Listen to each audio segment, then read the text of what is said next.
సభకి నమస్కారం.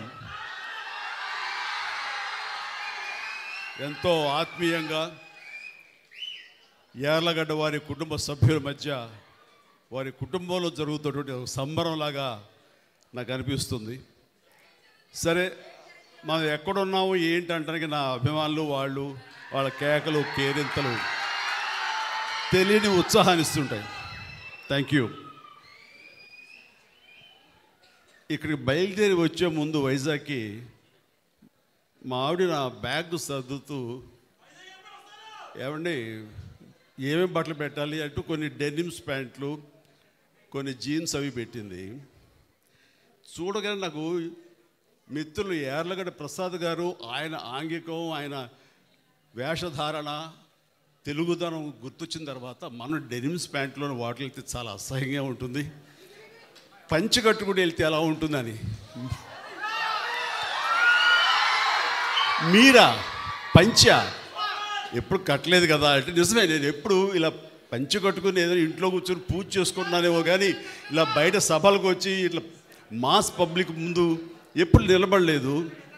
కానీ జాగ్రత్త అంటే ఎప్పుడైనా అలవాటు లేక తడబడి కాలు జారుతారేమో అంది. కాలు జారటమా ఏంటి భాష నాన్న, తడబడి పడతారేమోనని. పర్లేదు ఎవరో పక్కన ఉంటే పట్టుకుంటాను అన్నాను. సరే అయితే ఆ రకంగా ఈ రోజున ఇది వేసుకుని వచ్చాను. వచ్చిన దగ్గర నుంచి చిన్న టెన్షను, వెనక ఏదో కొంచెం లూజ్ అయినట్టుంది నాకు, ఊడిపోతుందేమోనని మన కృష్ణదేవరాయలు గారు చెప్తాను. నేను వెళ్ళి వచ్చాము వెనక చూస్తున్న బాబు ఏదో జారిపోతే చెప్పి సర్దించుకుంటారని చెప్పేసి.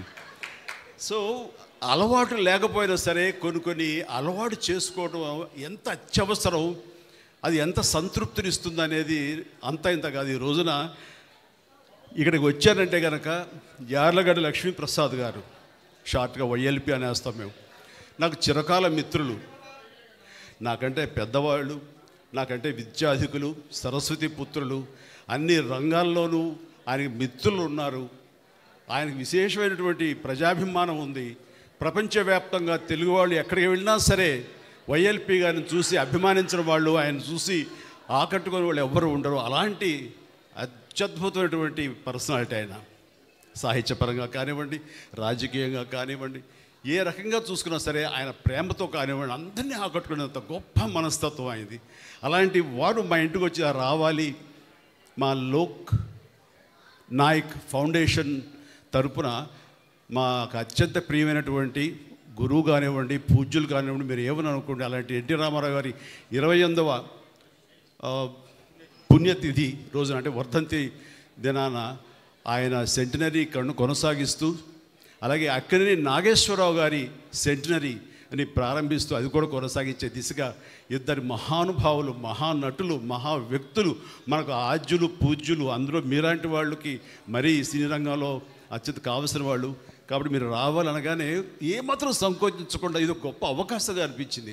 ఆయన 18వ తారీఖు వస్తే బాగుంటుందంటే అనుకోకుండా 18వ తారీఖు ఇంకొక పని ఏర్పడేసరికి నేను 1 or 2 days డిలే చేయొచ్చాను. ఏం పర్వాలేదు, 19 సంవత్సరాలుగా 18వ తారీఖు జనవరి చేస్తూ వచ్చావు. మీలాంటి వాళ్ళ కోసం 1 or 2 days అంటే 1 month అని పోస్ట్పోన్ చేస్తారంటాం. వారికి నా పట్ల నా అభిమానానికి నేను రావాలి అని గట్టిగా ఆయన సంకల్పానికి అది నిదర్శనం.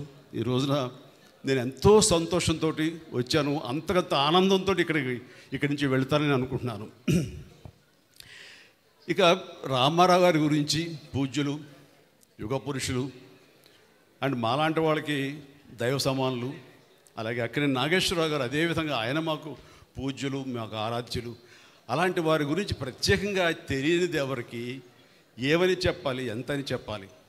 కానీ వారిద్దరితోటి ఇందాక క్లిప్పింగ్స్ చూస్తుంటే నా దృష్టిలో లేవు. అంటే కలిసి పనిచేశాను అని అనుకున్నాను తప్ప అవి విజువల్స్ చూసిన తర్వాత నేను ఎంత అదృష్టవంతుడిని.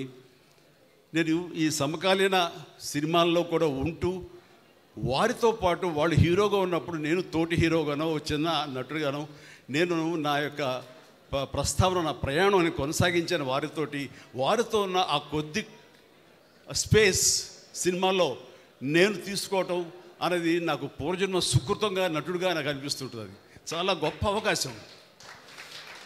ఆ సమయంలో నాకు వాళ్ళతో జరిగే సంభాషణలు మాత్రం షేర్ చేసుకుంటాను. ఇవి ఇంతవరకు ఎప్పుడు బయటికి రాలేదు కాబట్టి కొంచెం వినడానికి బాగానే ఉంటుంది. లేదంటారా, వారిద్దరూ సమంగా ఒకేసారి వచ్చారు ఈ ఫిల్మ్ ఇండస్ట్రీకి. నాగేశ్వరరావు గారు 1 or 2 years ముందు వచ్చి ఉంటే, ఆ తర్వాత రామారావు గారు వచ్చారు. నాగేశ్వరరావు గారు పౌరాణిక చిత్రాల ద్వారా ఆయన డెబ్యూ ఫిలిమ్స్ ప్రవేశిస్తే సినిమాల్లోకి, ఈయన మన దేశం అని మన రామారావు గారు సాంఘికంలో ఈయన సినిమాల్లో ప్రారంభించారు.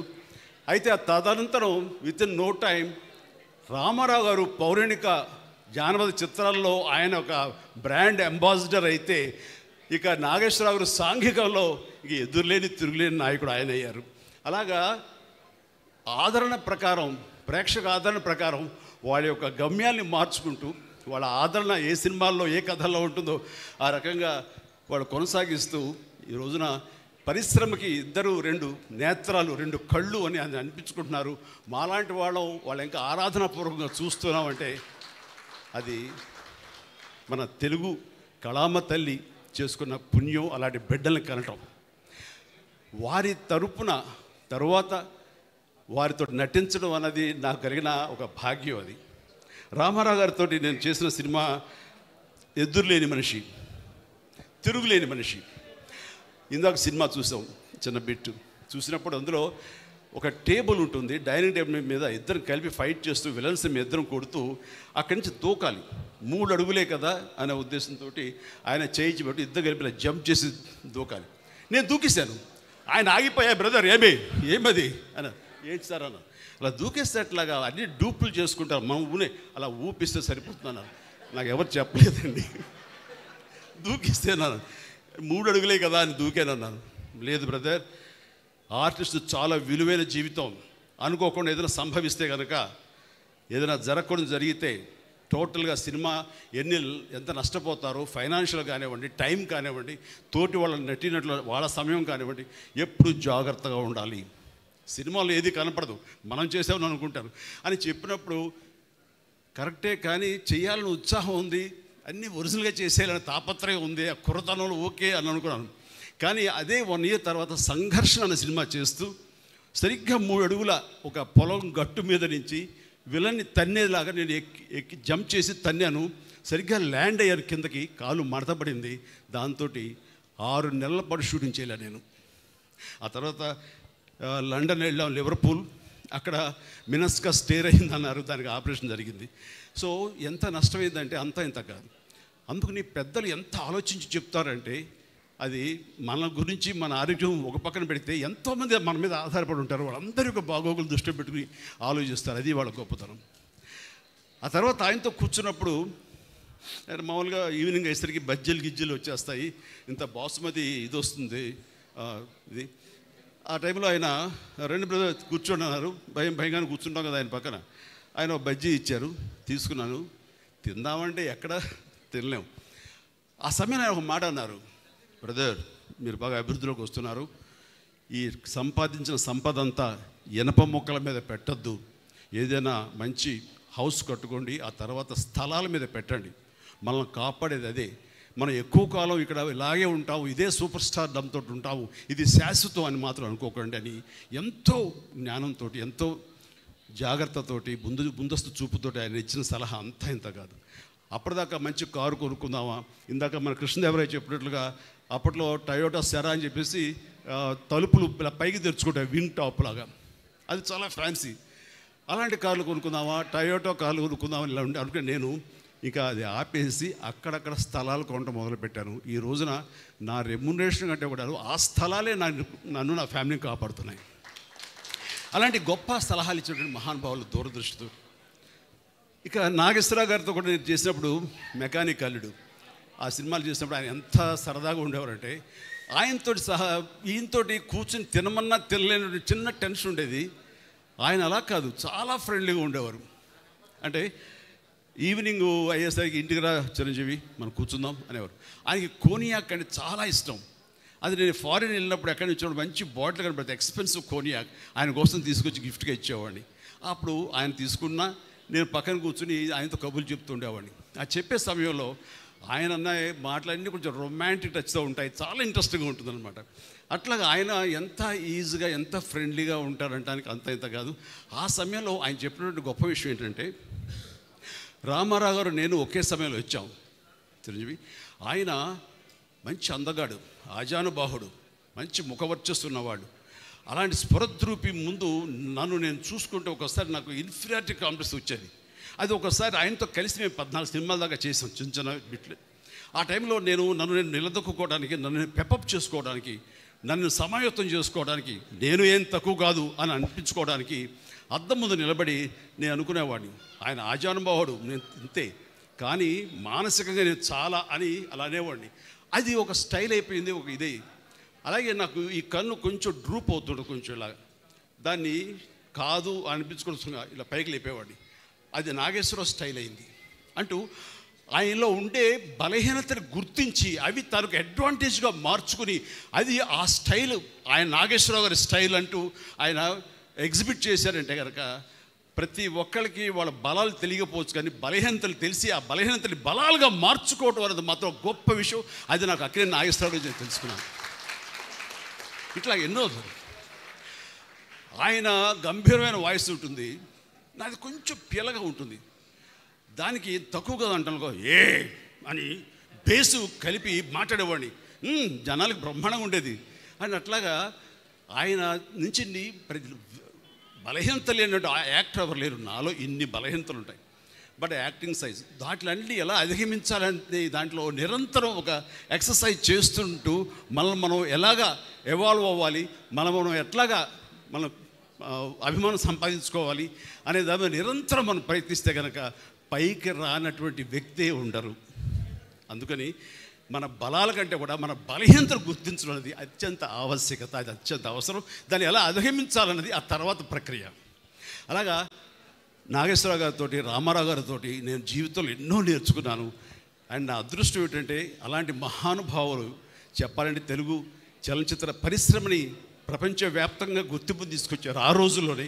అలాంటి వారితో కలిసి స్క్రీన్ షేర్ చేసుకోవడం అన్నది నాకు దొరికిన అత్యద్భుతమైన అవకాశం. అలాంటి వారి గురించి ఎంతైనా మాట్లాడచ్చు, సమయాభావం ఉంది కాబట్టి ఇక్కడ నేను ఎక్కువసేపు మాట్లాడలేను. అండ్ ఆ రకంగా ఆ మహానుభావులు ఇద్దరిని ఈ యొక్క సెంటినరీ ఇయర్, శతాబ్ద సంబంధించిన ఉత్సవాల్లో వారిద్దరిని మననం చేసుకోవటం, వారికి మన స్మృత్యంజలి ఘటించడం, ఆ అవకాశాన్ని యాలగడ్డ మన లక్ష్మీప్రసాద్ గారు నాకు అందివ్వడం అనేది నా పూర్వజన్మ సుకృతిగా భావిస్తాను. చాలా చాలా మనస్ఫూర్తిగా థ్యాంక్ యూ సార్, మనస్ఫూర్తి థ్యాంక్ యూ. ఇక ఈరోజు నా సన్మాన గ్రహీతలు ముఖ్యంగా నా చిరకాల మిత్రులు, నాకంటే వయసులో పెద్దే కదా కాబట్టి గౌరవం ఇవ్వక తప్పదు.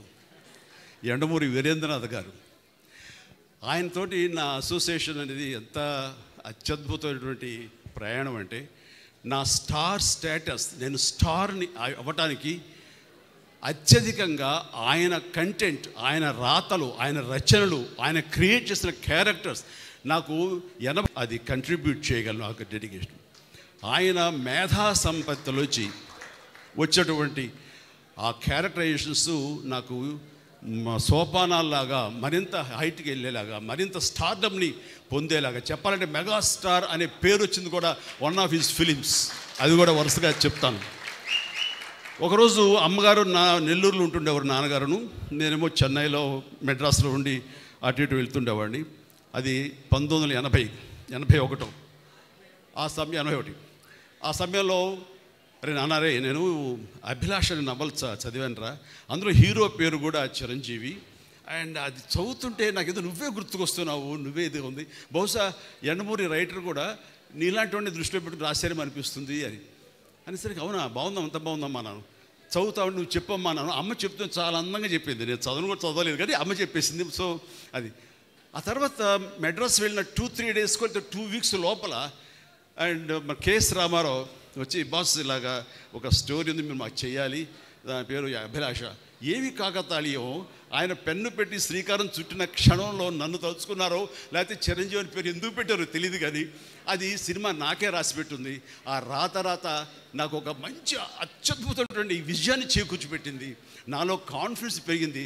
ఇక మన స్టార్గా ఈ ఫిల్మ్ ఇండస్ట్రీలో మన స్థానం సుస్థిరం అనే అభిప్రాయాన్ని కలిగేసిన సినిమా ఒక అభిలాష. ఆ అభిలాష సాంగ్స్ ఇవాళ మార్నింగ్ నేను రాడిసన్లో నేను జిమ్ చేస్తుంటే వాడు మొత్తం నేను వచ్చాను కదా హుషారు వేసాడు, మొత్తం నీ సాంగ్స్ పెట్టాడు. ఆ సాంగ్స్లో యూరేకా సాగమిక ఇలాంటి సాంగ్స్ అని వేస్తుంటే ఆ పక్కనే సముద్రం గడు గంగావతి భీమిలి ఈ రోడ్లోనే ఎగిరి డ్యాన్సెస్ కింద పడి మీద పడి ఏదో చేశారు విన్యాసాలు. అవన్నీ గుర్తుకొస్తుంటే what a sweet memory. Morning 5:30, 6 o'clockకి వండర్ఫుల్ మెమరీస్ తోటి ఈ రోజునే వచ్చాను. అదంతా కూడాను కెఎస్ రామారావు గారు, యనమూరి వీరేంద్రనాథ్ గారు, మన కోదండరామరెడ్డి గారు, వీళ్ళందరి యొక్క ఇళయరాజా గారు ముఖ్యంగా వీళ్ళందరి యొక్క కాంబినేషన్లో నాకు అందించేటువంటి గొప్ప ఇది. ఆ తర్వాత వచ్చే సినిమా ఛాలెంజ్, డబ్బు టు ది పవర్ ఆఫ్ డబ్బు. ఆ సినిమా దాని ప్రభావం ఎంతంటే ఎంతమంది యూత్ని మోటివేట్ చేసిందంటే, అండ్ మనకేమీ లేదు కదా, మనకేం చేయలేము, మనకు దిక్కుమొక్కు లేదు, మనం ఒంటికాయ సొంటి కొమ్ము లాంటి వాళ్ళం, ఎలాగ రాణించాలి ఇక్కడ, ఎలా డబ్బు సంపాదించాలి, లేదా ఎలాగా ఏదైనా అచీవ్ చేయాలి అనే వాళ్ళకి అది ఆన్సర్, మంచి ఆన్సర్ అది. అండ్ అది ఆ సినిమాలో నేను ఆ క్యారెక్టర్ చేసిన విధానం ఈ రోజుకి నన్ను మీట్ అయిన చాలామంది చెప్తుంటారు, సార్ ఈ రోజున మేము పెద్దవాళ్ళు అయ్యామంటే మాకు ఏమీ లేని క్షణంలో, ఏం లేని టైంలో మాకు ఛాలెంజ్ అనే సినిమా మాకు ఎంతో స్ఫూర్తి ఇచ్చింది అంటుంటే వావ్ అంటుంది. అది ఆయన బ్రెయిన్ చైల్డ్, కానీ బయట మా ద్వారా బయటకు వచ్చింది కాబట్టి ఎంతో కొంత క్రెడిట్ మేము తీసుకుంటాం. అంతే ఆనందం ఆయన ఎంత పొందారు, అంతే ఆనందం మేము పొందుతున్నాం. ఆ రకంగా వచ్చిన తర్వాత వచ్చే సినిమాలు మరణమృతం కానివ్వండి, రక్తసింధూరం కానివ్వండి, అన్ని సినిమాలు ఇట్లా ఎన్నో సినిమాలు మనం లిస్ట్ చూసాం. ఆ సినిమాలన్నీ కూడా నాకు అంతటి పేరు ప్రఖ్యాతి తీసుకొచ్చింది. కాబట్టి నా యొక్క ఎదుగుదలలో, నా స్టార్డంలో ఆయన యొక్క నా సింహభాగం మా యండమూరి గారికి ఉంది. నాకు చాలా సంతోషం. థ్యాంక్ యూ యండమూరి గారు, ధన్యం. తర్వాత ఇందాక ఒక మాట అన్నారు, అది కంక్లూడ్ చేస్తాను. నీ ఆటోబయోగ్రఫీ ఎవరు రాస్తున్నారని. ఆటోబయోగ్రఫీ అంటే నేనే కదా రాసేది అనుకున్నాను. నువ్వు ఎక్కడ టైం ఉంటుంది లేదు, నీవు చెప్పు, మేము ఎవరు రాసుకుంటాం, నీకేమైనా ఇంట్రెస్ట్ ఉందా, ఖచ్చితంగా చెప్తే రాస్తాను. నిజంగా యండమూరి లాంటి గొప్ప స్టార్ రైటర్ ఎవరు అన్నా ఒప్పుకోకుండా ఉండదనుకోండి, ఎవరు ఒప్పుకొని తీరాల్సిందే. ఒకే ఒక స్టార్ రైటర్ ఎవరైనా తెలుగులో ఉన్నారంటే అది యండమూరి వీరేంద్రనాథ్ గారు. అలాంటి గొప్ప కలం బలం మేధస్సు ఉన్నటువంటి యండమూరి వీరేంద్రనాథ్ ఈ రోజున నా ఆటోబయోగ్రఫీ రాస్తాను అన్న మాట అనడమే నాకు ఎంతో ఉత్సాహాన్ని ఇచ్చింది. అందుకని ఇది ఎలాంటి అత్యద్భుతమైనటువంటి వేదిక. అండ్ మా వైఎల్పి గారి సమక్షంలో ఇది జరిగింది, ఇది జరిగి తీరుతుంది. ఆల్రెడీ ప్రాసెస్లో ఉందన్నాను కానీ దానికి కన్సాలిడేట్గా కాంక్రీట్గా లేదు. అండ్ యండమూరి గారు అన్నారు, మీ మాట చొప్పున అనేస్తున్నాను, ఇట్స్ ఎ కమిట్మెంట్ పబ్లిక్లో. Done. Thank you very much. Right. ఇక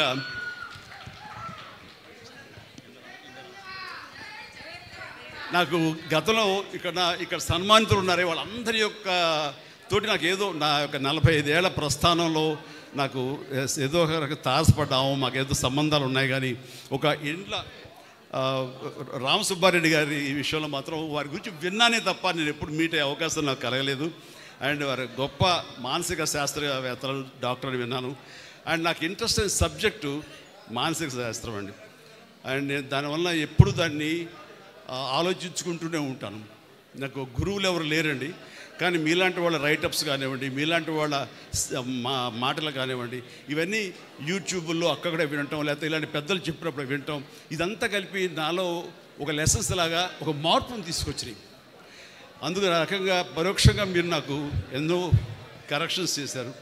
ఇందాక మీరు అంటున్నట్లుగా ఈ రోజున ఈ యొక్క మనం వెళ్ళే ఈ స్పీడ్ యుగంలో మనకి ఎన్నో మానసిక రుగ్మతలు లోనైపోతుంటాం. అది బాడీకే కాదు, మనసు కూడా రోగం వస్తుందని మీరు అన్నమాట అది అక్షర సత్యం. మళ్ళీ నిర్వీర్యం చేస్తుంది. ఒక్కోసారి లేవగానే అన్నీ బాగున్నాయి కదా, సినిమా సూపర్ హిట్ అయింది, ఇంట్లో బాగున్నారు, డబ్బులు బాగున్నాయి, బ్యాంక్ బ్యాలెన్స్ దండిగా ఉంది, ఏదో తెలియని ఒక న్యూన్యతా భావం, తెలియని ఒక లోన్లీనెస్, ఎందుకంటే చెప్పలేవు.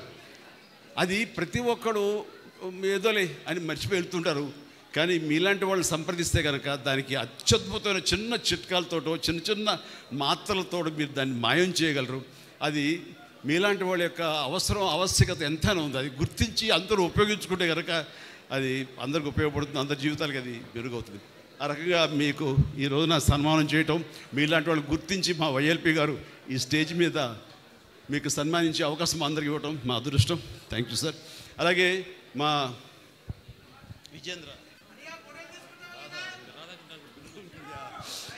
రాధాకృష్ణరాజు గారు ఉన్నారు. ఆయన వచ్చేసరికి ముందు చాలా ఇన్విటేషన్ చూడగానే షాక్ అయ్యాను. రాధాకృష్ణ గారు, మా రాధాకృష్ణ గారు అన్నాను. తెలుసా అన్నారు.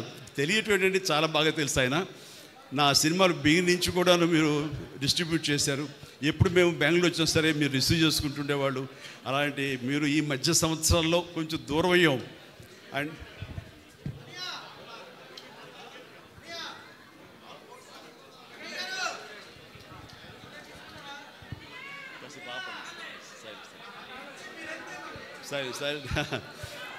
సరే ఆ రకంగా ఎన్నో సినిమాలు బిగినించి నా సినిమాల్ని కర్ణాటకకి పరిచయం చేసి కర్ణాటకలో డిస్ట్రిబ్యూట్ అయ్యేలా చేసి నా ఇమేజ్ ఆంధ్రప్రదేశ్ తర్వాత కర్ణాటకలో నా ఇమేజ్ అంత పెరిగింది. రాజకుమార్ గారు లాంటి ఆయన నన్ను పిలిచి, ఏమయ్యా మీ సినిమా హుబ్లీలో ఇంత అత్యద్భుతంగా ఆడుతుంది, హుబ్లీ అనేది హార్డ్ కోర్ కర్ణాటక బెల్ట్, అలాంటి హుబ్లీలో నీ సినిమా దొంగ మన ఘరానా మూడు ఇవే ఆడుతున్నాయి, రికార్డ్ బ్రేక్ చేసి అంటే కనుక అది చాలా గ్రేట్ అంటూ మిమ్మల్ని ఓన్ చేసుకుంటారు మా కన్నడిగులు అంటుంటే కనుక దానికి అవకాశం ఇచ్చింది, దానికి నాంది పలికింది మీరు రాధాకృష్ణరాజు గారు. Thank you so much. ఈరోజు మేము రావటం, మీరు కలవటం చాలా ఆనందంగా ఉంది. ఇక మన నెల్సన్ గారా, Wilson Sudhakar. So Wilson Sudhakar గారు కూడా కలిసాను. ఆయనతో కూడా నాకు పరిచయం ఉందన్న విషయం ఆయన చెప్పేంత నాకు తెలియలేదు. అలాంటి పర్యాటక నేను మంత్రిగా ఉన్నప్పుడు ఆయన పర్యాటన శాఖకు సంబంధించినటువంటి ఇది ఆయనకి పర్యాటనకి సంబంధం ఉంది. అలాంటి వారికి సన్మానం జరగటం ఉంది, చాలా సంతోషం. ఇలా ప్రతి ఒక్కరిని గుర్తించారు. మరీ ముఖ్యంగా నాకు చాలా సంతోషం అనిపించింది, రామారావు గారి దగ్గర ఒక లాయల్టీ తోటి పనిచేసేటువంటి వారి డ్రైవర్ని, మన సెక్యూరిటీని వారిని పిలిచి పిఏ గారిని పిలిచి సన్మానించడం అనేది చాలా అత్యద్భుతం. అలాంటి వారిని చేయటం అన్నది, అలాంటి వాళ్ళు గుర్తించడం అన్నది ఈ రోజున మన వైఎల్పి గారిది. ఇది అయిన తర్వాత ఇక్కడ నాకు కంక్లూడ్ చేస్తున్నాను. ఇక్కడ నాకు పరిచయమైనటువంటి మరొక పెద్దలు, ఆయన జస్టిస్ ఆకుల శేషసాయి గారు. ఆయన ఇప్పుడే పరిచయం అయ్యారు. ఆయన సౌమ్యత, ఆయన సున్నితత్వం, ఆయనతో మాట్లాడిన ఇది చూస్తే చాలా నాజుగ్గా చక్కగా మాట్లాడతారు చాలా అనుకున్నాను. కానీ స్టేజ్ మీద ఆయన మాట్లాడిన మాటలు చూస్తుంటే డైనమైట్ లాగా మాట్లాడుతుంటే వావ్ అనిపించింది. అండ్ ఆయన మాట్లాడిన ప్రతి మాట అక్షర సత్యం. అలాంటి వారితో నాకు పరిచయ భాగ్యం కల్పించినందుకు నాకు చాలా ఆనందంగా ఉంది. అండ్ యంగ్ అండ్ డైనమిక్ ఫ్యూచర్లో మంచి అన్ని రకాలుగాను గొప్ప రాజకీయ నాయకుడు అవడానికి యంగ్స్టర్స్ రావాలి, కొత్త బ్లడ్ ఇన్ఫ్యూజ్ అవ్వాలి. అప్పుడే మన రాజకీయ వ్యవస్థ అనేది చాలా మంచి దారి అంటే వెళ్తుంది. అలాంటిది ఎలా కనిపెట్టు నీ గురించి చెప్తానని. ఐ లవ్ యూ కృష్ణుడు. సో శ్రీకృష్ణదేవరాయలు మాకందరికీ ఎప్పటి నుంచో ఆరాధించేటువంటి చరిత్ర ఉన్నటువంటి మహాచక్రవర్తి. ఆ పేరు పెట్టుకున్న మన లావు రత్నం గారి అబ్బాయి, రత్తయ్య గారి అబ్బాయి లావు శ్రీకృష్ణదేవరాయలు మంచి భవిష్యత్తు ఉండాలి. అండ్ తను అసెంబ్లీ పార్లమెంట్లో మాట్లాడే మాటలు కానివ్వండి, తను తీసుకునే ఇష్యూస్ మీద ఆయన ఫైట్ చేయడం కానివ్వండి, ఆయన వాగ్దాటి కానివ్వండి, ఇంగ్లీష్ అవన్నీ తెలుగు కానీ ఇలాంటి డైనమిక్ రాజకీయ నాయకులు రావాలి, ఇలాంటి ఎడ్యుకేటెడ్ పర్సన్స్ రావాలి. వీళ్ళకి నిజమైనటువంటి ఏంటంటే ప్రజాసేవ చెయ్యాలి అనే ఒక కాంక్ష తప్ప నాన్నగారు సంపాదించిన సంపాదన చాలు, కొత్తగా సంపాదించాల్సిన అవసరం లేదు. కాబట్టి ఆ ధ్యాస ఉండదు. ఓన్లీ ధ్యాస అంటే అభిమానం సంపాదించుకొని మనం రాజకీయంగా ఏదో ఇది చేసాం, మనం ఈ అభివృద్ధిలో మనం పాలు పంచుకున్నాం, మనం భాగస్వాములం, నా వలన ఈ అభివృద్ధి జరిగింది అనేటటువంటి పేరు కోసం వాళ్ళు పరితపిస్తారు, దానికోసం అహింస చేస్తారు. నాకు అనిపించింది. And good, all the very best for your future endeavours. Exercise చేయండి, బాగా చేస్తారు. Thank you. అండ్ నాకు ఈ అవకాశం ఇచ్చినటువంటి మా పెద్దలు వైఎల్పి గారికి, శ్రీమతి వైఎల్పి గారికి నాకు హృదయపూర్వక ధన్యవాదాలు తెలియజేస్తాను. జై హింద్.